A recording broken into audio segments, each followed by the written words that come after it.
Thank you for staying with us on the conversation. Now, the recent raid on Niamey's airport marks a critical turning point for the Sahel as ISIS moves from rural hit-and-run attacks to high-stakes urban proximate strikes. Now, by using drones and motorcycles to infiltrate the capital's most secure hub, the group proved that it can bypass elite defenses to hit strategic targets like Air Base 101. Now, while the government initially downplayed the damage, video evidence from ISIS propaganda wing Amak has since surfaced showing militants actively burning aircraft and drones.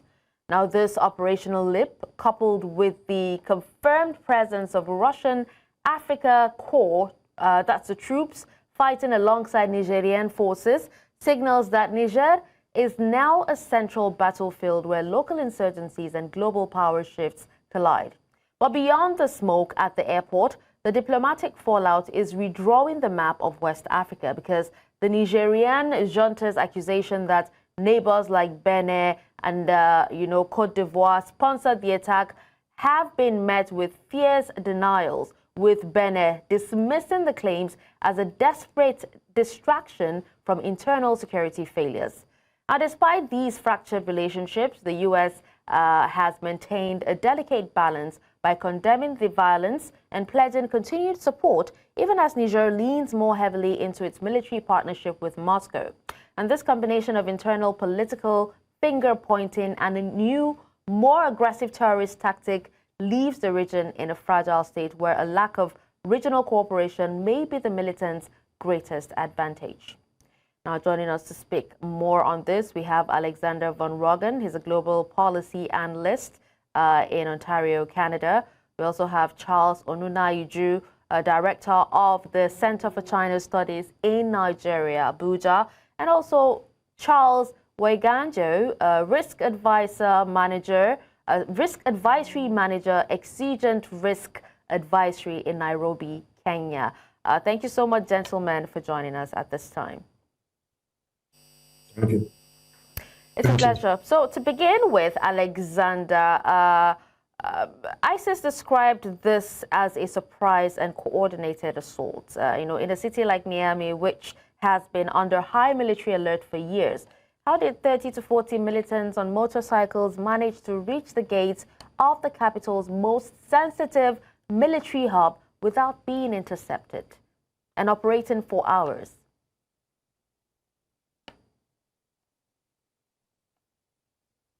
Hello, Alex.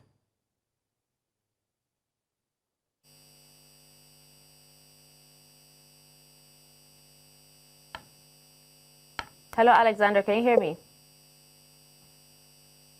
All right, so let me just pass that question before we're able to reconnect with you to Charles Onunayiju. Mr. Onunayiju, can you hear me? Yeah, I can hear you. All right, so did you get the question, or do you want me to, Yeah, you could just say it again. I wasn't paying so much attention. All right, so I was actually asking, in a city like Niamey, which we know has been under high military alert for so many years, how is it possible that, up to 40 militants on motorcycles managed to reach the airport, where we know that it's the capital's most sensitive military hub, without being intercepted?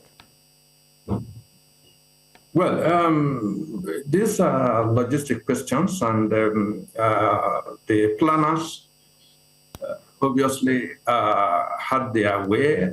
They would have worked out the scenario in the airport. They would have properly checked, had their reconnaissance, and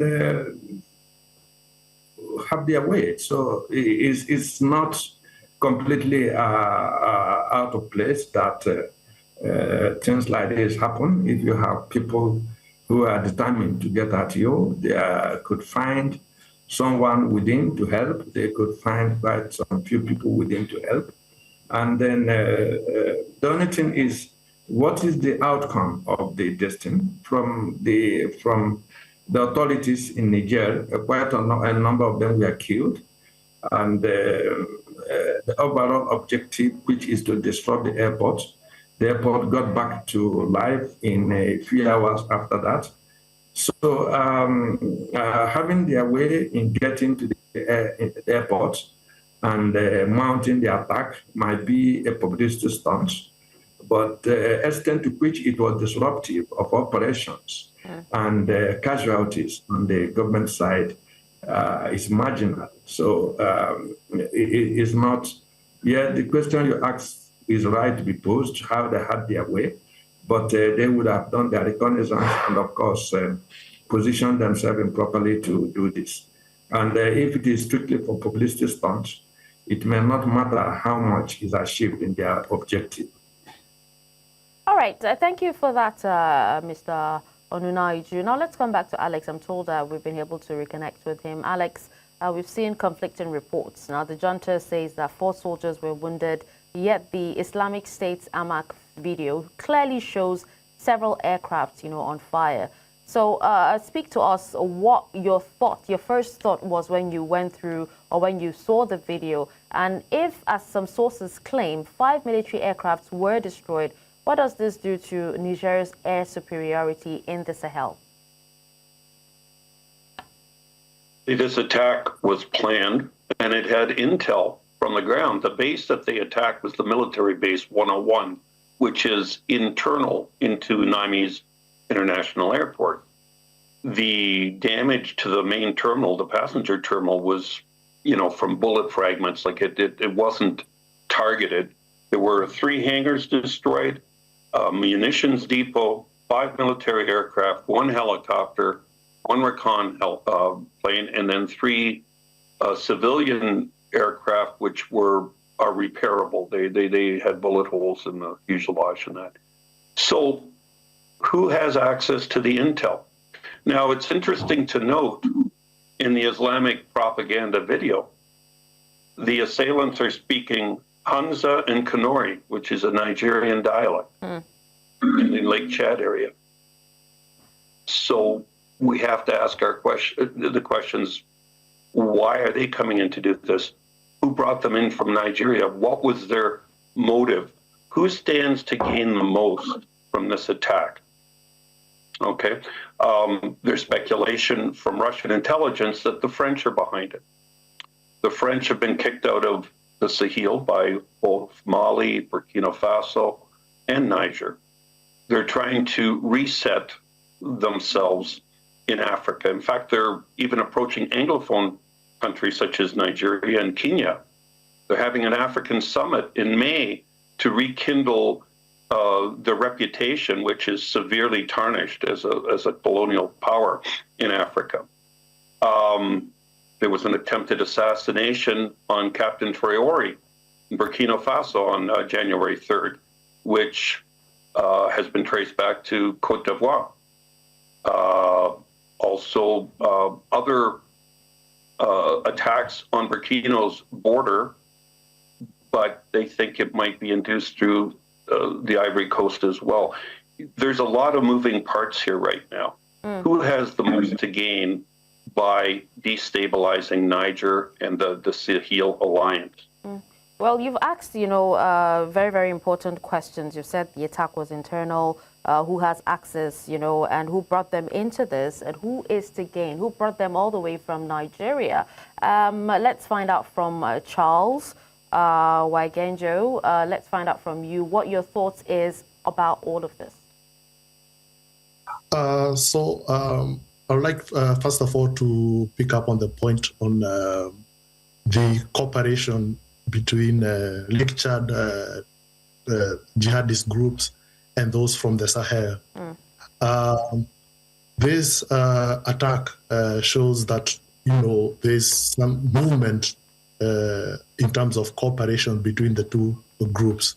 Many people thought that they were operating independently. The Lake Chad terror groups were siloed from what their brothers were doing in the Sahel. But this attack has definitely, shown that that's not the case.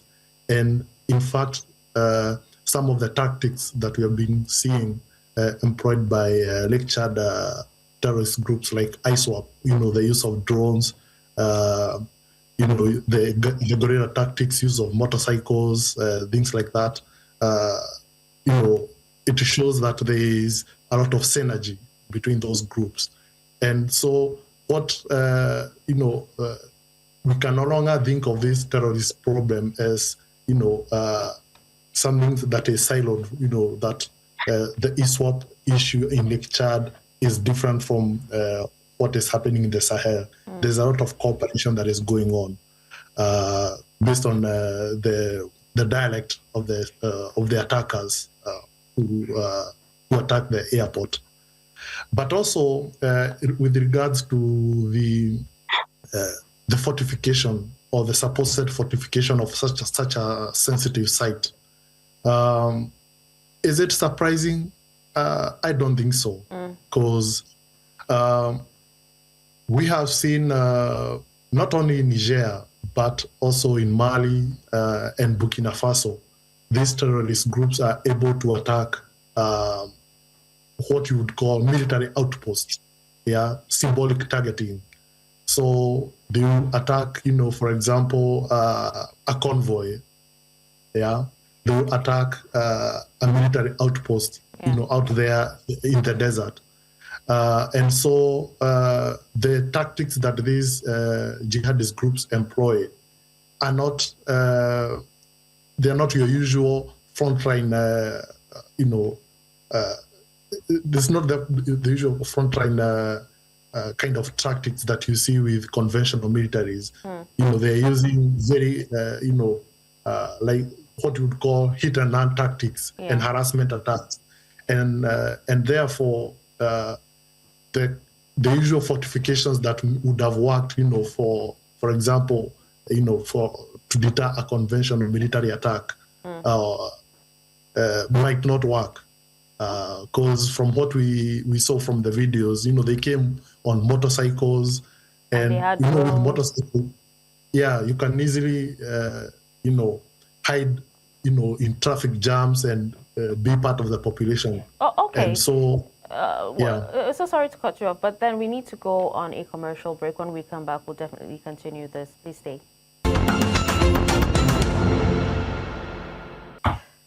Thank you for staying with us. We're still having discussions on the ISIS attack on Niamey Airport in Niger, and we still have our guests with us, Alexander, Charles Onunaiju, and Charles Wagenjo with us. Now let's come back to you, Mr. Onunaiju.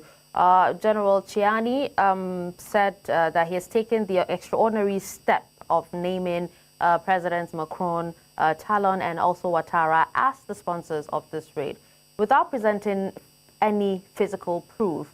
Is the junta running a dangerous risk of alienating the very neighbors that it needs for regional security?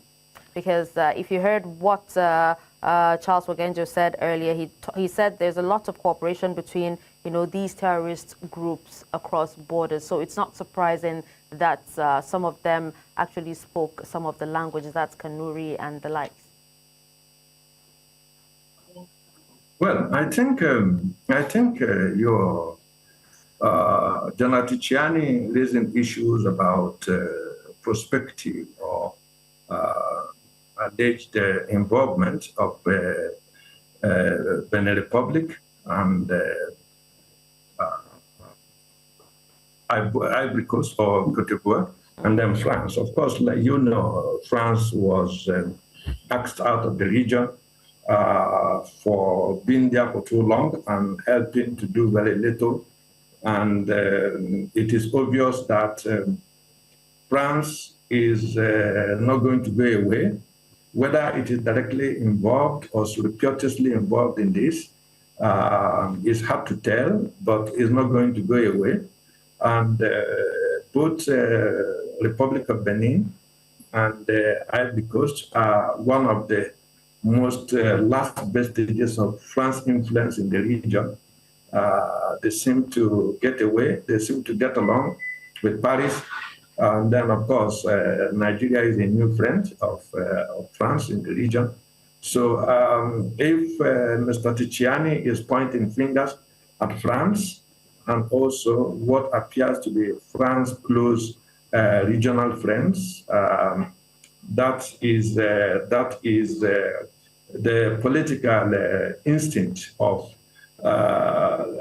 Niamey on account of the hostility from these countries, especially after its coup, which it sees as internal affairs. It seems as a measure to reclaim its ownership of the land, its minerals, and all that. So if, yes, the implication for regional cooperation is also quite concerning, because if some certain countries within the region choose to undermine another, or if a country within the region choose to point fingers at another, this can also weaken, like you suggested, the counter-terrorism, especially in the Sahel, where you need more synergy than discontent. So it is a worrying trend, whichever way you look at it.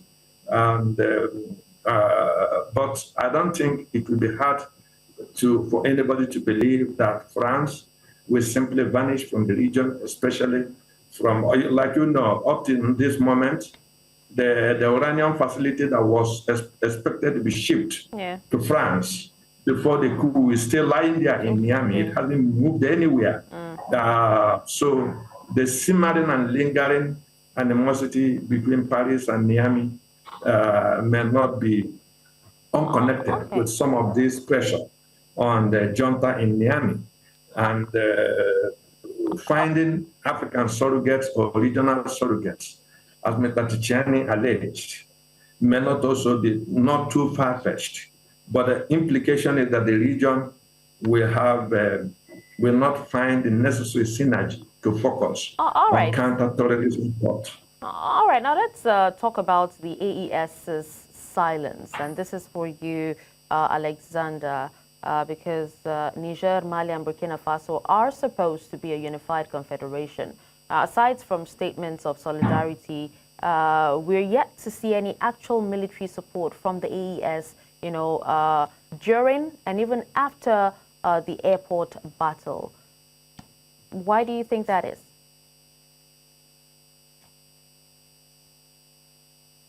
Here, what was it designed to do? You've got bandits that operate out of Nigeria. They're used to raiding churches and kidnapping entire schools.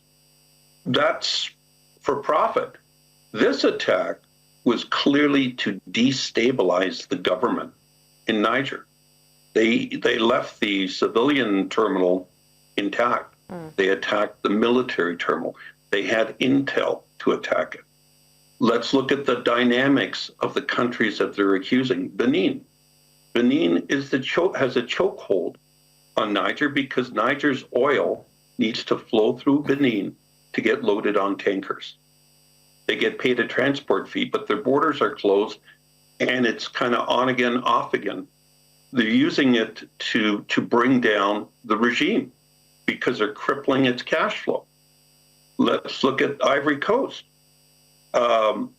They sponsored, they've traced the sponsorship of the attempted assassination of Captain Traoré to the Ivory Coast. Ivory Coast is a close ally of France, okay? And Captain Traoré has embarrassed them severely because he publishes expenses of what he does. He's now nationalized the gold in Burkina Faso. They produced 94 tons this year. And they're putting it in their own treasury. And they're distributing tractors to the agricultural field. He's taking the artisanal miners and he's legalizing them. No more smuggling. Let's create safety work environments for you and we pay you for your time. Okay? He put a data center into Burkina Faso, spent about 16 billion CFA francs. It is 1.5 times bigger than the one the Ivory Coast put in, same equipment. One's 3,000 terabytes, the other one's 2,000 terabytes, yet the Ivory Coast paid 36 billion for less equipment. Somebody pocketed some money. Somebody's getting exposed for corruption. Is that the motive here? Okay, now the best endorsement we can see is the US government from the embassy putting out a press release We support the people of Niger, and we also support the government of Niger, even though they're a junta. Okay, that statement speaks volumes. And even though they actually, ordered a level 4 do not travel advisory and evacuated non-emergency staff from Niger as well. Well, that's standard in an unstable environment. They're there to protect Americans. Okay. Now they also have a visa restriction on the Sahel. That visa restriction is not to punish the Sahel. It's to wait until the Sahel has order and governance in digitization of their people, so that when they have a passport from the Sahel, America knows who's coming into their country. It's for security reasons in America that you have visa restrictions, not to punish specifically Africans of that area, but if they're loose in their security of their own people and there's known terrorists in their area that may want to travel through their country, it's an extra precaution. It doesn't restrict diplomats. It doesn't even restrict athletes. It's trying to keep America safe. So let's not say it's racially motivated or anything like that. There's 39 countries on America's list right now because they have poor documentation. Now, while we're talking about America, they're going to become the silent partner in the Sahel. If we look at what's going on globally, there was a critical minerals ministerial held in Washington 2 days ago. 55 countries attended. Trump wants to stabilize critical minerals for security, of which, by the way, many are in the Sahel. They're mineral rich. It also includes Chad and Mauritania. 5 African countries attended that ministerial and signed contracts with America to join up. DRC, Zambia, Morocco, Kenya, and Guinea. Sahel wasn't represented, but they are represented because Morocco is building a Belt and Road initiative through the Sahel. Railways, transit, and access for mineral resources to a new port that is being built on the Moroccan coast. And the Sahel countries have already signed up and endorsed it. So in effect, they're part of that alliance that Morocco has signed. And I think what you're going to see is increased security cooperation from America, as they're doing in Nigeria. They've sent their envoy to Mali. There's been some chest thumping because of, I would say, egos. But the reality is, if you have a common enemy and everybody's being afflicted for it, you have to join forces and fight them together. Oh, okay. So you are saying that we should expect to see increased security from the U.S. And I actually want to put this question, still talking about security, to Mr. Wagenjo, because as we know, Moscow has taken the unusual step of actually confirming, its Africa Corps personnel directly contributed to repelling the attack.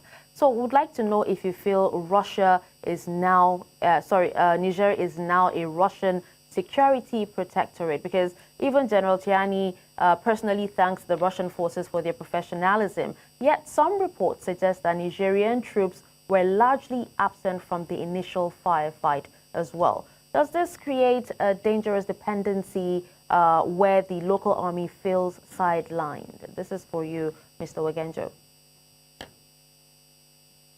You're very correct. Part of the problem with Niger and the larger Sahelian states is that the baseline analysis for these states is that they are fragile states.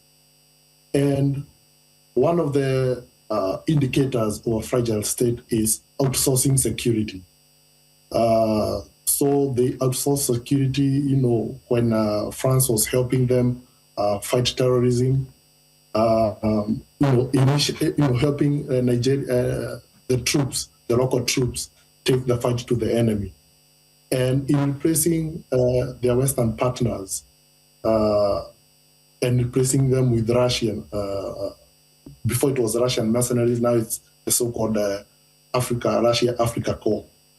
is the same dynamic, outsourcing national security to external partners. And so this is not something new, and it's likely to continue. And part of the reason why it might even continue is with Russia, what we have seen, unlike France, is that most of what they are doing is what you could call regime protection. Much of their forces are concentrated, securing, these sensitive sites like airports, military barracks, broadcasting stations, and things like that. We haven't seen them take the fight to the enemy. And this can be attested to the serious defeats the Russian forces have been suffering when they attempt to go and meet the enemy in the field. You remember that attack where a Russian column was attacked in Mali, in Tinzawaten, and they suffered, huge losses. So that capacity to project, in these so-called ungovernable areas where we don't have the state, Russian forces have been struggling a lot.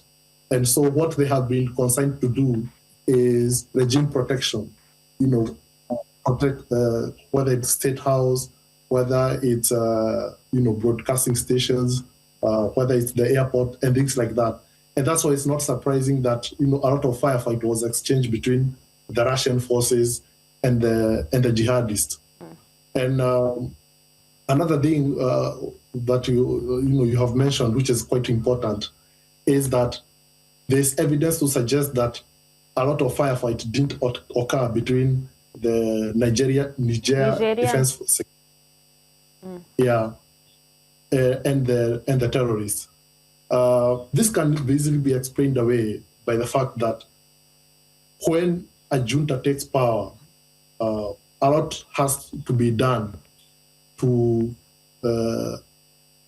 reform the security architecture, because there's always that fear that because you have taken power by military means, there's always a huge risk of somebody plotting within the military forces to do the same thing as you have done. So they expend a lot of human resources, a lot of personnel in what I would call coup-proofing. And so resources that would have been taken, for example, into counterinsurgency, into correcting intelligence and things like that, are used to protect the regime. So that's a huge weakness, and it's a marker of what I would call fragile states. And so it will be, this trend will not change. Russia will continue being a very important security partner for Niger. Okay. Because of that. All right. Well, we really wish we had more time to speak on this, but then I will just take one final thought from Mr. Onunaiju. You just have 1 minute, please.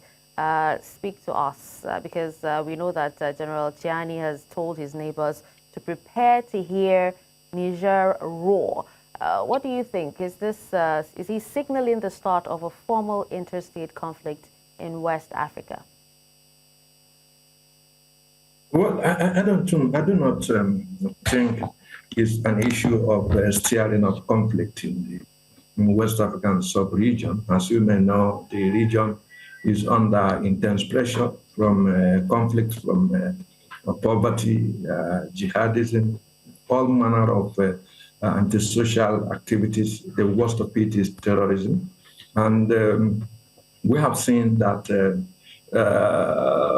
as for African forces, of course, assess some of these destabilizing agents and also put them to further use. But engaging the issues of terrorism and conflicts in the region will not be completely done without looking at the social angle, social governance.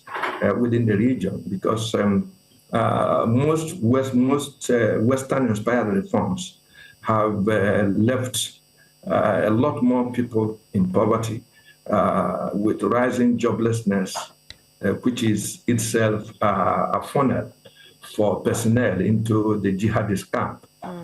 So there is an increasing need to expand security concerns beyond just guns and bullets, but to enhance greater social equity, greater social inclusion. These are, in my view, very, very important to responding to expanding and worsening jihadist threats and conflict in the region. All right. Well, we'd love to thank you so much, gentlemen, for your time and for speaking so passionately about on this. Alexander Van Roggen, Global Policy Analyst, Ontario, Canada. We had Charles Onunaiju, Director of the Center for China Studies in Nigeria. And we also had Charles Weganjo, Risk Advisory Manager, Exigent Risk Advisory in Nairobi, Kenya. Thank you so much once again.